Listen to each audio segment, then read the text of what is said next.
It is that time of year. The NBA season is starting up soon, and after an exciting season last year, I expect nothing different this year. Obviously, an NBA season is very hard to predict, and it's almost impossible to get everything correct. But today, using my elite ball knowledge, I'm going to try and do that.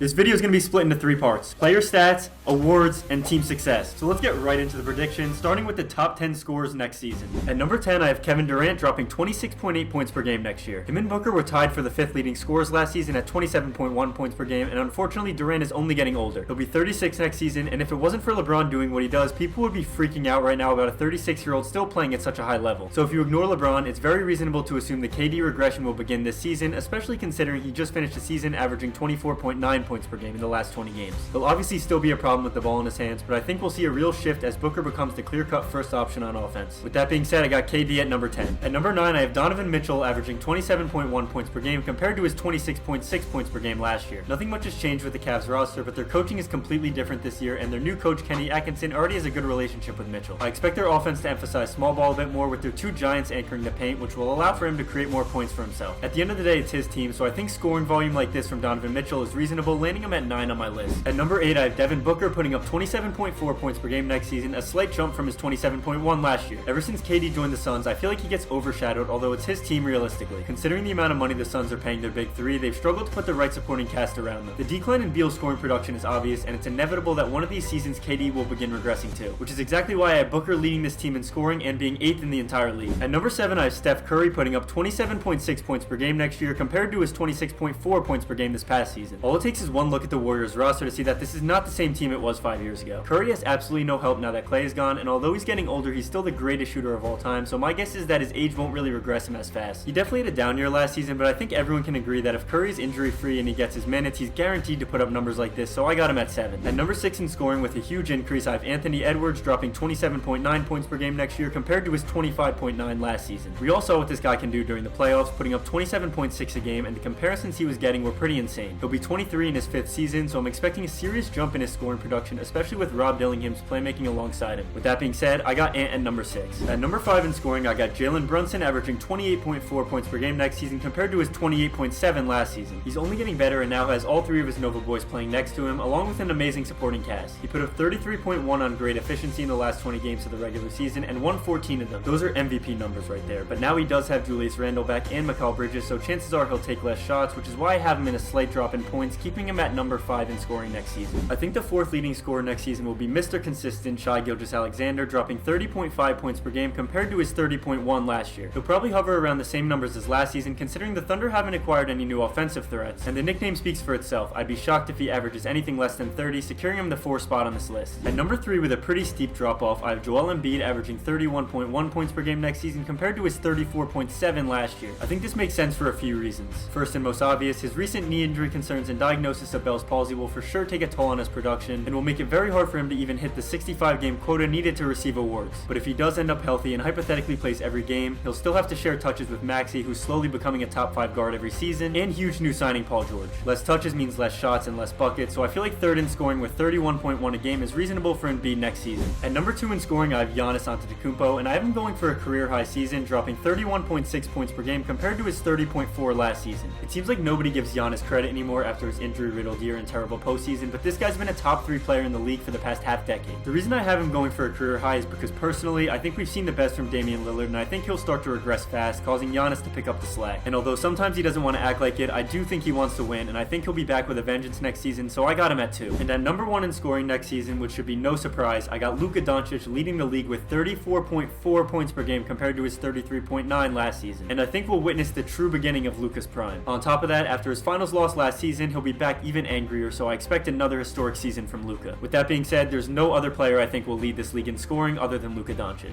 Now that we've gone over the best scorers next season, let's go over the best passers next season, and honestly, the list is pretty similar to last year. At number 10, I have Cade Cunningham averaging 7.2 assists per game compared to his 7.5 assists per game last season. He might be the unluckiest rising star in the NBA, and he's usually overlooked due to how terrible this Pistons team has been. However, I think the Pistons will surprise people this season as a team, and Cade's scoring will increase, but I also think he's reached his peak as a playmaker, landing him at at 10th on this list. At number 9, I have LeGoat averaging 7.6 assists next season, which is a decent drop off from his 8.3 last season. At this point, you have to constantly assume that this guy's going to slow down, which is what I'm doing. There's no real reason to expect a drop in assists from LeBron other than the fact that he's a 40-year-old man and maybe having to share the ball with rookie Dalton Connect, but that alone is my reasoning for having him at number 9. At number 8, I have Fred VanVleet putting up 7.8 assists per game next season, a slight drop off from his 8.1 assists per game last season. And that's mainly because of this man right here, Reed Shepherd, who I have very high hopes for and we'll talk about later in this video. He's more of a guard than people think and will likely take the ball out of VanVleet's hands, leading to less assists. The Rockets bench gets deeper every season, and with this being his last year on his contract, I expect the young guys to get more opportunities. Regardless, he's a high caliber playmaker and will always set up his teammates when he's on the floor, so I'm putting him at 8. At number 7, I have probably the most underrated player in the NBA, Domantas Sabonis, picking up 8 assists per game compared to his 8.2 last year. This dude is a 7-foot triple-double machine just like Jokic, and somehow was not even an all-star last season. I'm not saying he's on the same level, but no other big is getting his teammates buckets while raking in boards like him besides Jokic.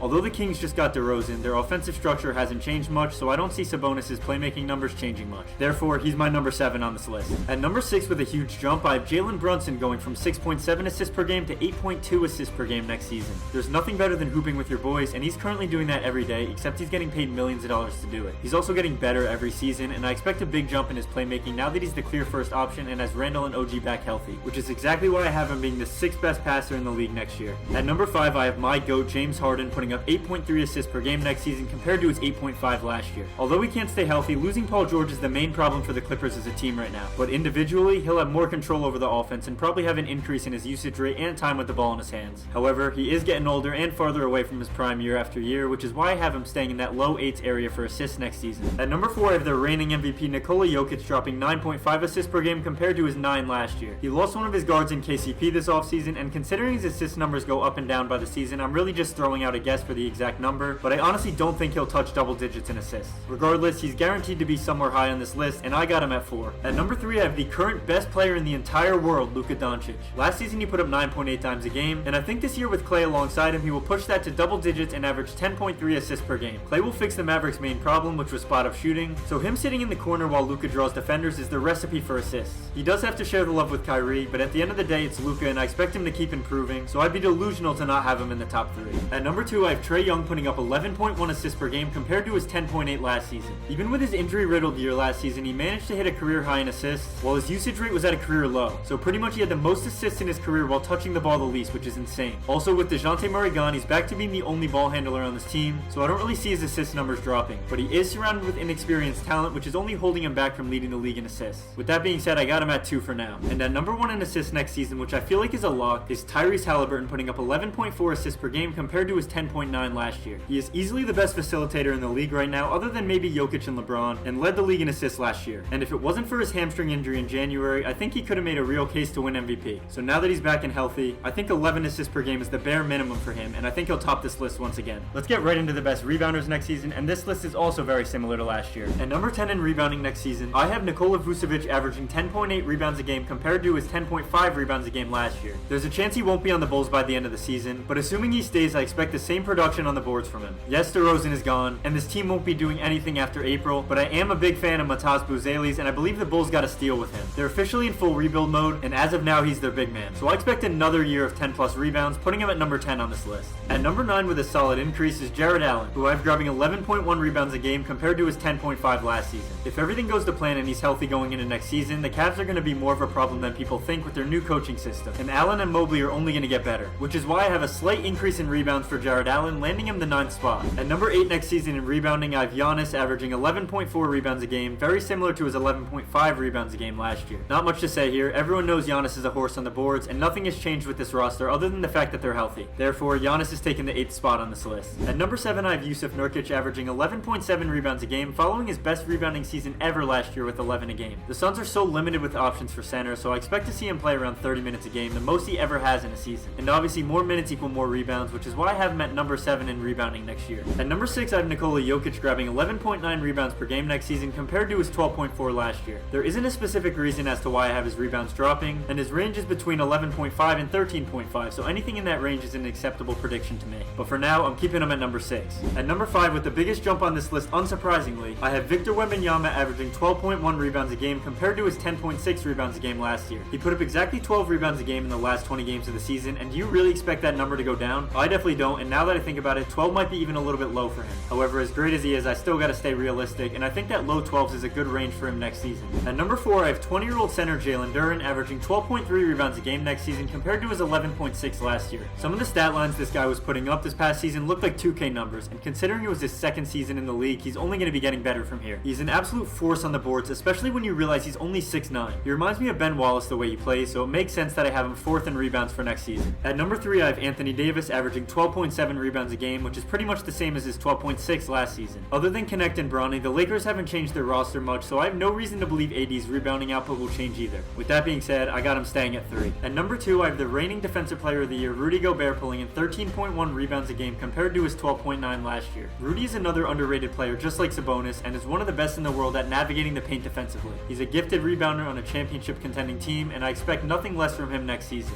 And at number 1 in rebounding next season, still topping the list, give me Domantas Sabonis averaging 13.5 rebounds a game compared to his 13.7 last season. He is clearly the best rebounder in the NBA. Call him a stat padder or not, but I can't remember the last time I saw a player who averaged 12 or more rebounds for 6 seasons in a row and counting. I can't see him getting over 14 rebounds a game, so I think this is his peak and will hover around that mid-13s range, landing him at the top of the rebounding list. Now that we've gone over the points, assists, and rebounding leaders next year, let's talk defense. Before we start, let me just say this list was easily the hardest to do because defense is so much more than just a stat sheet. I had to leave off guys like Jonathan Isaac and Evan Mobley who definitely deserve to be on here. There are just so many good defenders these days. I did the best I can, so let's just get right into it. At number 10, I have the second best perimeter defender in the NBA, Jaden McDaniels, averaging 1.1 steals and 0.8 blocks a game next season, compared to his 0.9 steals and 0.6 blocks a game last year. The way this man moves on the court is crazy. He has the lateral quickness of a guard and the size of a small center, which allows him to slow down any player he wants regardless of size and skill. Also, the fact he's playing for a clear championship contender only allows him to thrive more on the defensive end. This might be a bit low for him, but there are so many great defenders on this list, and he's still young, so I got him at 10 for now. At number 9, I have the man, the myth, the legend, Derek White, who I have averaging 1.2 steals and 1.4 blocks a game next season, compared to his 1 steal and 1.2 blocks a game last year. And I think he'll be the only guard in the NBA that'll have more blocks per game than steals. This is the prime example of a player who's significantly more valuable to their team than what the box score shows on both sides of the floor, especially defensively. He's coming off a championship season and just got a crazy amount of money in his new contract, so I don't see why he won't come back next year and have an even better season than last year. With that being said, Derek White will be the 9th best defender next year. At number 8, I have the best perimeter defender in the NBA, Herb Jones, averaging 1.7 steals and 0.9 blocks a game next season compared to his 1.4 steals and 0.8 blocks a game last year. He's only 25 years old and already making all defensive first teams, which is crazy. I only expect a better version of him next year as he continues to develop into one of the best defenders in the league. If Zion stays healthy and they find success, he'll solidify himself as a top 5 defender in the NBA. But for now, I got Herb at number 8. At number 7, I have OG Anunoby getting a steal and a half and a block a game next season compared to his 1.4 steals and 0.7 blocks a game last year. It's no secret as to how valuable of a defender and player OG is for the Knicks. This year after trading for him, New York was 13-16 when he did not play, and were 26-5 when he was on the floor. He also averaged 1.7 steals and a block a game during his time on the Knicks so far. That amount of impact in such a short time alone puts him on this list, and the fact he's able to block and steal the ball consistently and guard any position makes him the 7th best defender next season in my mind. At number 6 in defense is Bam Adebayo, who I have averaging 1.1 steals and a block per game next season compared to his 1.1 steals and 0.9 blocks last year. There's a reason he was selected for Team USA and played over guys like Jason Tatum. It's because Team USA values defense, and he's capable of shutting down the 1 through 5. Nobody's safe from this guy. The stat sheets don't really show it, which is why he's been overlooked as a defender until this year where he got his first defensive first team selection. I couldn't put him any higher or lower, so I think 6 is perfect for Bam. At number 5, I have Lakers legend Alex Caruso averaging 2 steals and 1.1 blocks per game next season compared to his 1.7 steals and 1 block a game last year. He's an absolute dog on defense, and I feel like nobody really talks about it. He was 3rd in the league in steals among guards last season, and the Thunder were 2nd in steals as a team. He was also 3rd in blocks for guards last season, and the Thunder were 1st in blocks in the entire league last year. I mean, look at this stat. The numbers really don't lie. And now that you put him on a contending team with a very strong defensive backbone, I think he will fit right in and thrive more than he did in Chicago. Therefore, I have him being the 5th best defender in the league next year. At number 4, I have the reigning defensive player of the year, Rudy Gobert, averaging 0.8 steals and 2 blocks a game next season, compared to his 0.7 steals and 2.1 blocks a game last year. Hate him or not, he's easily the most underrated player in this generation, and he's easily a top 10 defender in NBA history. I expect similar production on the defensive end from him, so I think these numbers are very fair. It's definitely a drop in his rank from last year, but the other players are getting better around him. He isn't really getting worse, so I got him at 4. At number 3, I have former defensive player of the year, Jaren Jackson Jr., averaging 1.3 steals a game and 1.8 blocks a game next season, compared to his 1.3 steals and 1.6 blocks a game last year. He's an elite defender on the perimeter and in the post, and it also translates to the stat sheets, which is hard to find these days. He also does a ton one that doesn't show up on the stat sheet, which is why I have him over a lot of other great defenders who put up better numbers. Ja will be back this year, and as he continues to develop, the Grizzlies are definitely a dark horse coming in next season, so I got him at 3. I think the second best defender next year will be Anthony Davis, averaging 1.1 steals and 2.5 blocks per game compared to his 1.2 steals and 2.3 blocks a game last year. It's no secret how dominant AD is in the paint, and I don't expect that to change anytime soon. He was 3rd in DPOY voting last year and has averaged at least 2.9 steals and blocks per game for his entire career, so I don't expect that to change now. It would be disrespectful to not have one of the greatest defenders of our generation in the top 3, so AD is getting that 2 spot. And at number 1, I obviously have Victor Wembanyama, and I have him averaging 1.4 steals and 4.1 blocks per game next season, which sounds ridiculous, but judging by his 1.2 steals and 3.6 blocks from last year, this is more than reasonable. He is easily the best defensive prospect ever, and is already on his way to winning the most defensive player of the years in NBA history. Even when he isn't blocking or stealing the ball, his presence on the court alone stops players from doing what they normally do. He's going to get more minutes next year and be more developed, so his numbers definitely won't be going down. With that being said, there's no question in my mind that he will be the best defender in the world by far next season.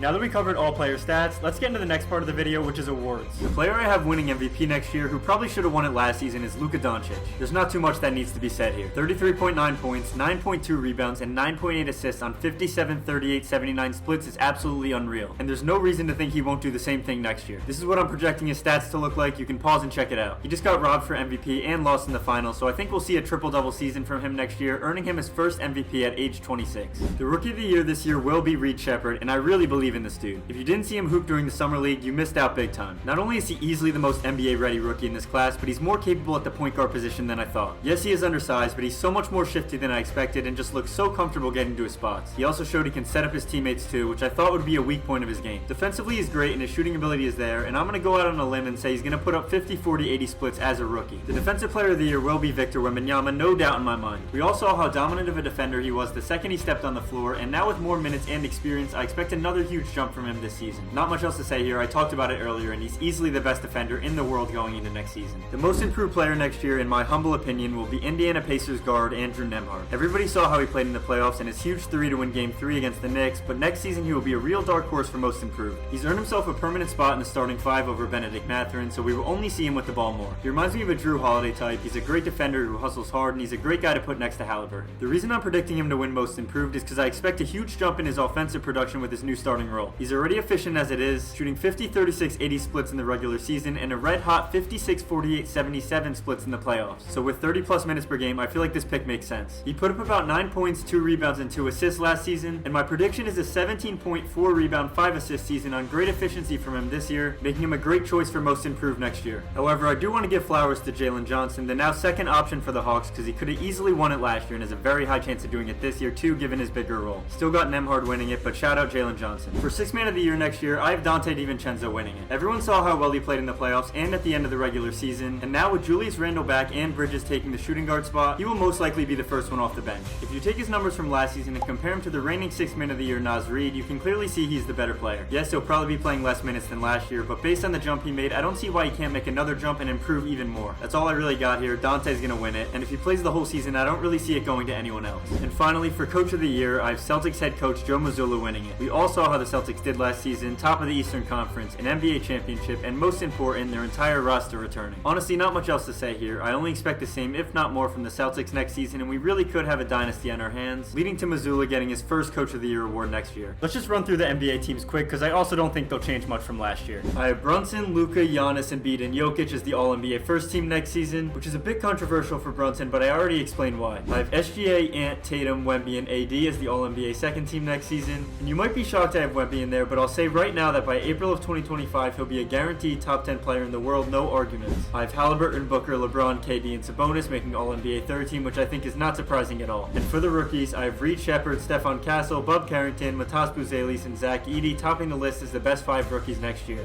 Now that we've went over the best players individually, let's talk about team success next season and how the standings will look starting with the East. I think the worst team in the Eastern Conference next season will be the Brooklyn Nets, going 18-64 compared to their 32-50 record last year. They just lost their best player, and now their most skilled scorer, Cam Thomas, will likely get the green light to do whatever he wants. The problem with that is that he's a high-volume, low-efficiency scorer, and I can't see him being the first option on a winning team. There are some strengths with this team, such as center Nick Claxton, but they simply aren't up to standards with the rest of the teams in the league, making them my 15th seed in the East. At the 14th seed next year, I have the Washington Wizards going 22-60 compared to their 15-67 record last season. They did lose Tyus Jones, who absolutely carried the playmaking on this team, but their new rookie Bub Carrington showed up big during the summer league and might be able to fill that role soon. On top of that, they were able to draft the best defensive prospect by far, and if it wasn't for Wemby desensitizing us to players like him, I probably would have had him higher. But Sarr just isn't ready offensively like Wemby was, and only solves the Wizards' defensive issues when offense is their real problem. At the 13th seed, I have the Toronto Raptors going 27-55 compared to their 25-57 season last year. Other than Scotty Barnes, who I think is very underrated, this team does not have much. They're overpaying quickly, Barrett isn't consistent, and most of their young talent probably won't develop a lot. With that being said, this will still be the same Raptors team as last season, therefore their record will be pretty similar. This is definitely a hot take, but at the 12th seed with a huge improvement, I have the Detroit Pistons going 31-51 compared to their historically bad 14-68 season last year. The amount of young talent on this team is insane, which is why I'm baffled they did so bad last year. But this year, every young player they have will improve, and with the addition of rookie Ron Holland, I can't see this team being nearly as bad as last season. Having them being a 30+ win team is definitely generous, but there are a few players on their roster who are due for a breakout year. With that being said, I'm predicting 12th seed for Detroit. At the 11th seed, just missing the play-ins, I have the Charlotte Hornets going 36-46 compared to their 21-61 season last year. LaMelo will be back, and although he's injury prone, I'm assuming he'll at least play 50 games this season now that he's wearing ankle braces. On top of that, I expect Brendan Miller to take a huge jump, and I'm a big believer in their new rookie, Tajane Salam. All things considered, with LaMelo healthy, this team is a 35+ win team, which is why I got them at the 11th seed. At the 10th seed, I have the most mid team in all of sports history, the Atlanta Hawks going 41-41 compared to their down year last year, only going 36-46. They have the most underrated guard in the league, the first overall pick in the draft, and multiple new role players from trading DeJounte. Even with all those advantages, I still don't have them being a winning team, landing them at the 10th seed on my list. At the 9th seed next season in the East, I have the Chicago Bulls going 42-40 compared to their 39-43 season last year. I'm aware that chances are Zach LaVine won't be a Bull by the end of the season, but I'm confident in Kobe White's ability to step up as the clear first option and do an even better job than LaVine. On top of that, I'm a big fan of Matas Buzelis, and I think he was the steal of the draft at 11, even with his injury complications. If he's even half the player I think he'll be, and Kobe White fills that all-star role, this team is bound to improve. At the 8th seed, I have the Miami Heat, who for the past few years always manages to slip into the playoff picture. I also have them with the same exact record as last season, going 46-36, because absolutely nothing has changed. However, Jimmy Butler will be back and hungry for another playoff appearance after his injury, and although the Heat aren't loaded with talent, Eric Spoelstra will somehow make sure they're a top 8 seed. At the 7th seed next year, I have the Cleveland Cavaliers going 47-35 compared to their 48-34 season last year. Their roster hasn't changed at all, and they actually have people coming back from injury, but the reason I have a drop in their record is their new coaching. They made a full 180 in their coaching strategy, hiring a new coach who focuses on finding and developing young prospects, which could imply they're heading towards a rebuild. Either way, a new coaching system means that there'll be an adjustment period, which is why I have them at the 7th seed. At the 6th seed, I have the Indiana Pacers going 47-35, which is the exact record they had last year. Yes, all the East real contenders were injured in the postseason, but that doesn't change the fact that this was an Eastern Conference Finals team. I'm fully convinced that Halliburton's the best pure point guard in the NBA, and like I mentioned earlier, I expect a big jump from Andrew Nembhard. That backcourt along with Siakam and Turner in the paint also makes this Pacers squad a real problem. With talent like this, they should be higher, but this is the most competitive the East has been in a decade, so it's unlucky for them. At the 5th seed in the East next season, I have the Orlando Magic going 49-33 compared to their 47-35 season last year. I've been high on the Magic for years now, and I believe they're a top 3 young core in the NBA. Paolo and Franz are only going to improve faster than people think, and now with the addition of KCP running the point and manning their backcourt defense, I can't see them not being a top 6 seed in the East at least, and this year I got them at 5. At the 4th seed, I have the Bucks going 52-30 compared to their 49-33 season last year. Between the coaching problems, the change in roster, and injuries, it's clear that this was an off year for them. But at the end of the day, they have a top 3 player in the world, and I expect improvements this season as they continue to build chemistry. Not much else to say here, the Bucks are still a contender no matter what people say. At the 3 seed, I have the Sixers going 54-27, which is a 7-win jump from this unfortunate season where they went 47-35. They've made some huge upgrades to their lineup, the most obvious one being Paul George. Of all teams in the entire league, the Sixers have the lowest floor and the highest ceiling due to injury concerns. They can easily end up being a 40-win team or a 60-win team. It simply depends on Embiid's knees. If they stay healthy, I expect this team to also be contenders. Finishing second in the East, I have the New York Knicks going 57-25, which is also a 7-win jump from their 50-32 season last year. In my opinion, they were winners of the offseason in the East. Randall's back, they re-signed OG, and they still somehow managed to trade for Mikal Bridges, which means all 4 Nova boys are back on the same team. That in itself will tack on more wins, and if you consider the fact that Brunson will only be better and that their bench is crazy, this is a near 60-win team. And the obvious 1 seed in the East next year is the reigning champions, the Boston Celtics. I have them going 63-19 next year, which is 1 win less than they had last season. Their roster hasn't changed and they're fresh off a championship, but the East is now a bit more competitive, so I think this is a fair prediction for them. That's all I gotta say for this one. This team just had an all-time season, season, and there should be no arguments here. Now that we went through the standings in the East, let's do the same exact thing for the West.